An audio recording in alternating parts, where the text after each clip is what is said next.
39-year-old dairy farmer Hutton from Creighton in KwaZulu-Natal has been awarded the prestigious 2025 KZN Kwanalu Young Farmer of the Year, and he joins us now to talk about this passion. Dal, congratulations first of all. Tell us, where exactly is Creighton and what does your farming business consist of? Okay, well, thanks so much for having me. It's a real pleasure to be here with you. Creighton is it's not very well known. It's a small little town in the KZN Midlands, situated basically between the mountains and the coast. So we've got a bit of both. We've got the beach and the mountains. So yeah, it's a small dairy farm, mostly dairy, surrounded by a bit of timber. And my dairy operation consists of about 2,000 Kiwi Cross dairy cows. Currently, we've got 1,200 in milk. It's a seasonal system, so we calve sort of 60% of our herd in the spring when the grass is good, and then the balance of that's calved down in the autumn. We are a pasture-based dairy farm, so we've got about 280 hectares of irrigated pastures that we milk off. And then we also do about 150 hectares of maize for silage to help through the winter. And then we've got a bit of dry land pasture as well that we run heifers on and that sort of thing. Yeah.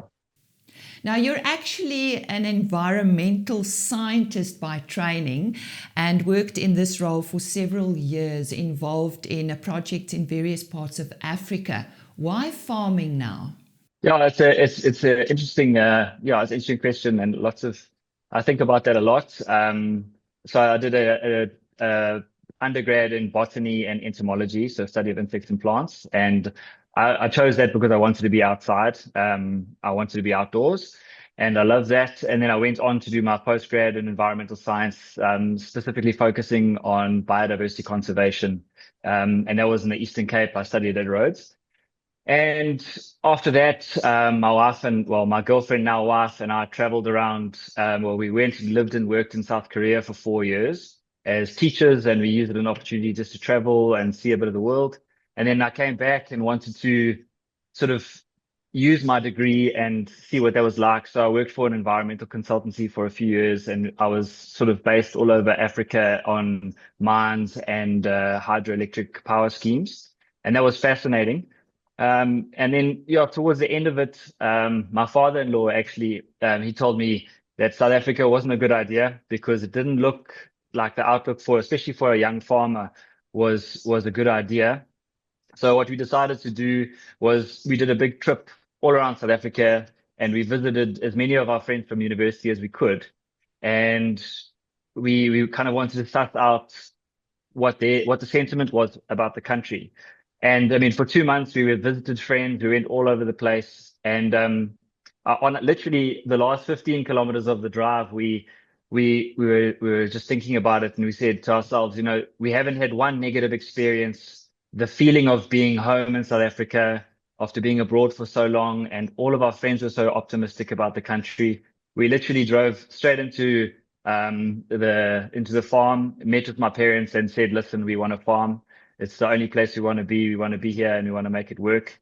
And my dad wept with joy, and my mom wept because she didn't want another one of us on the farm struggling in dairy. But that's basically, it's a passion. I'm sixth generation on this farm, and I can't imagine being anywhere else. I've got 2 boys that are also very keen.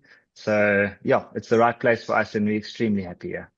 According to the judges, you stood out for your modern data-driven approach.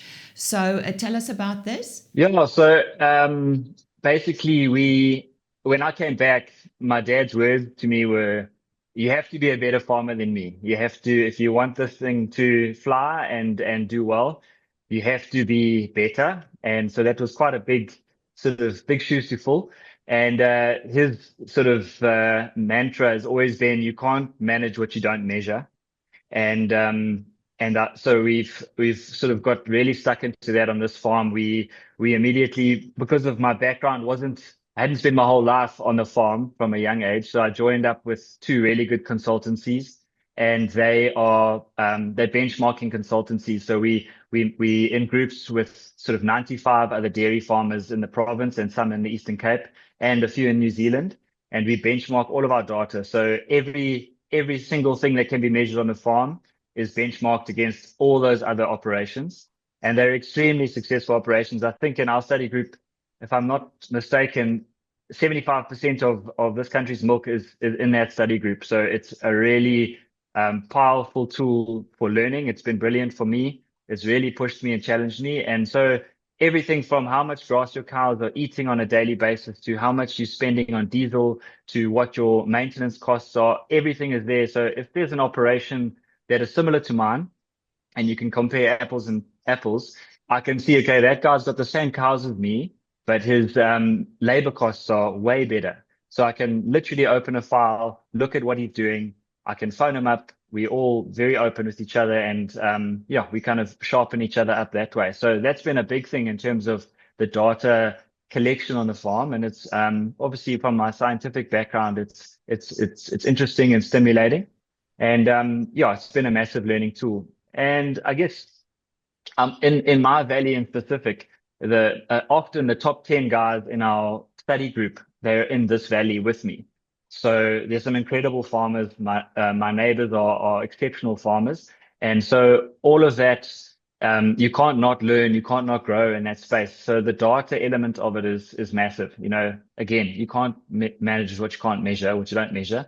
So everything gets written down, everything gets captured, gets run to the consultants. The consultants meet with us on a monthly basis. They call you out on every little thing that you're doing well or not doing so well, and you're just continually sharpening up.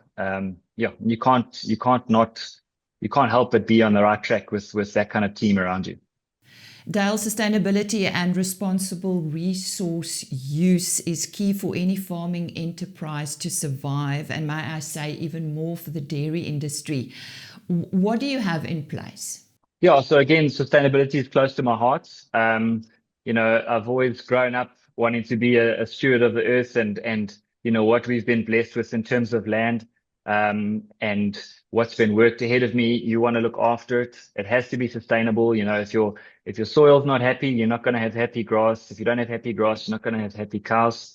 And that's just a key thing. You know, if your cows aren't comfortable and being well looked after, you're not gonna have a premium product. You're not gonna be able to make the milk that you should be making. And then in terms of sort of a bigger picture thing, we've got our dairy system. Our immediate shed is we've got about 380 solar panels on our shed. We've got enough battery capacity to get through 2 milkings. So that's been a huge thing. And obviously, you know, it's new for dairy farms to be on solar. I mean, guys have been doing it, but for our operation, there's always some teething issues. But overall, I know that if load shedding comes back, I'm covered. I can milk my cows without any diesel use, which is a big one. And then in the case of a total blackout, I know that I can run my dairy once a day, and I can milk my cows. And for a dairy farmer, that's key. You know, you can have everything going perfectly out there, but if you can't milk your cows, you're done. So that's been a big one for us. And then in terms of water use and that sort of thing, we have moisture probes in all of our pastures. So I have a app that is connected to my phone. If my pastures are needing 15 mils from irrigation, you set it to that and you irrigate 15 mils. Takes into consideration the weather patterns for that week, and it's pretty precise. It's a pretty precise tool in terms of managing water. So that's been a good one. Again, it's not a silver bullet. There's lots of things. You still got to be out there, still got to be looking. And then what complements I'm jumping around a bit, but what complements our solar operation, before we had batteries, you know, with dairy, cooling your milk is a big part of it. You have to get your milk down to temperature before your milk buyer takes it away. And so your cooling expenses are massive.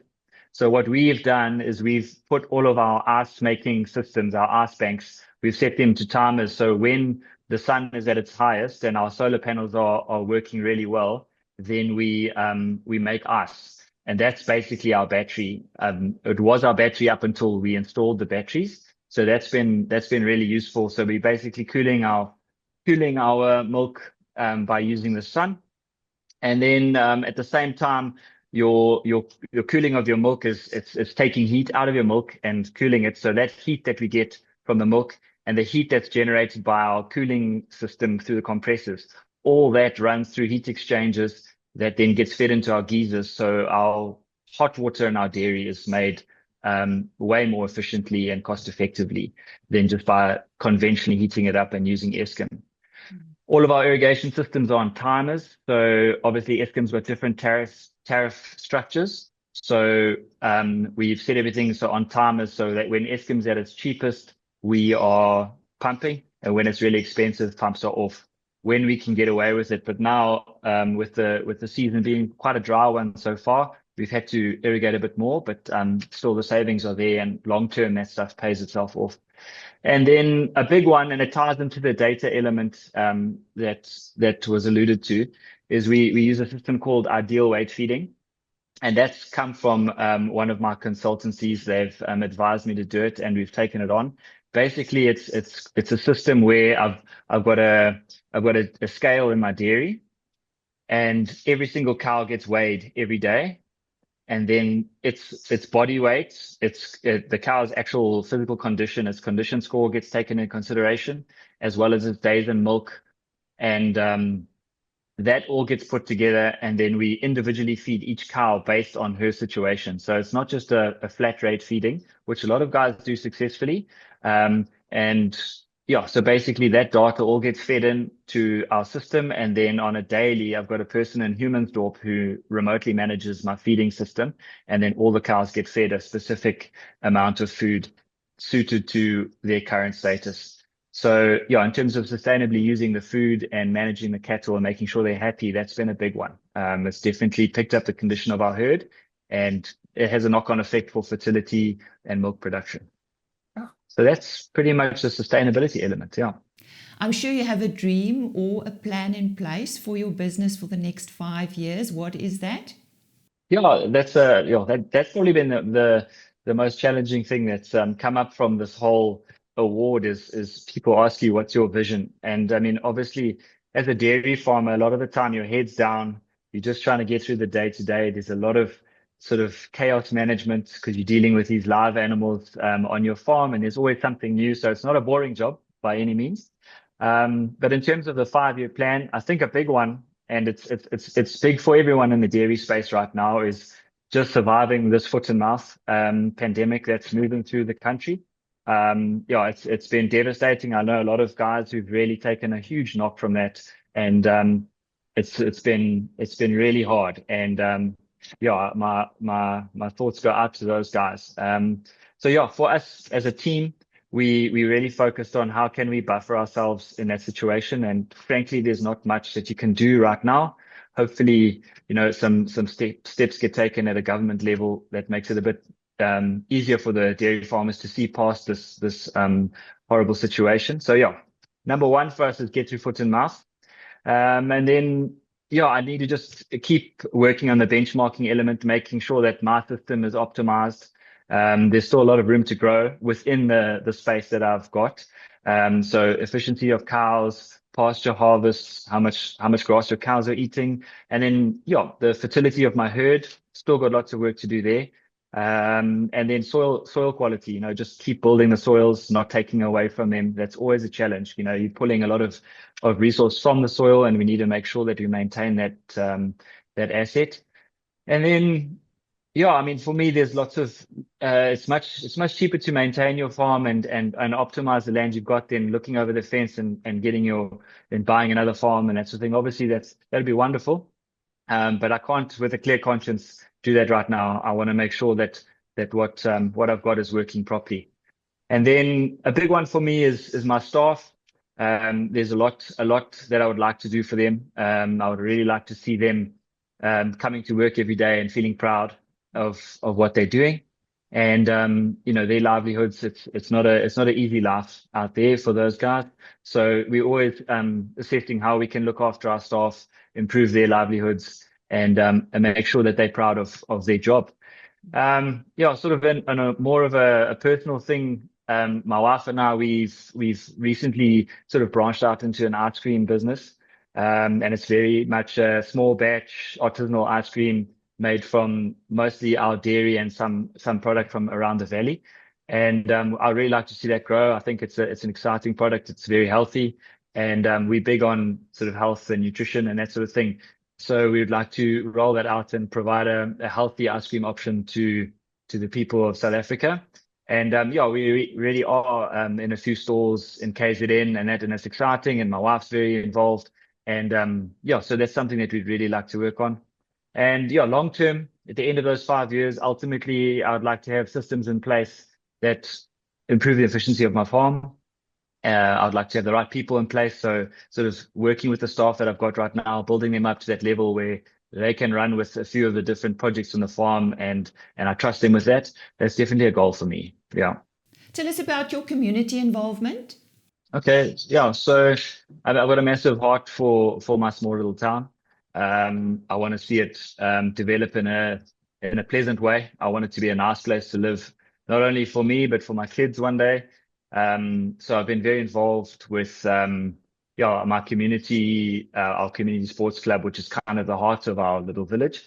And I've been chairman there for a while up until recently. And so that's sort of more the social side of things. But I've also been on our Farmers Association and Security Association board for must be 6 years now. And I was chairman for the last 2.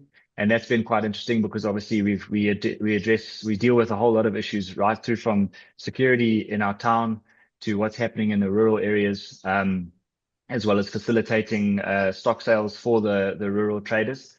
A lot of African cattle are out there, but they don't have a place to sell them. So we've facilitated that for a long time, up until recently. We unfortunately had to close our sale because of foot and mouth. So that's been a big one.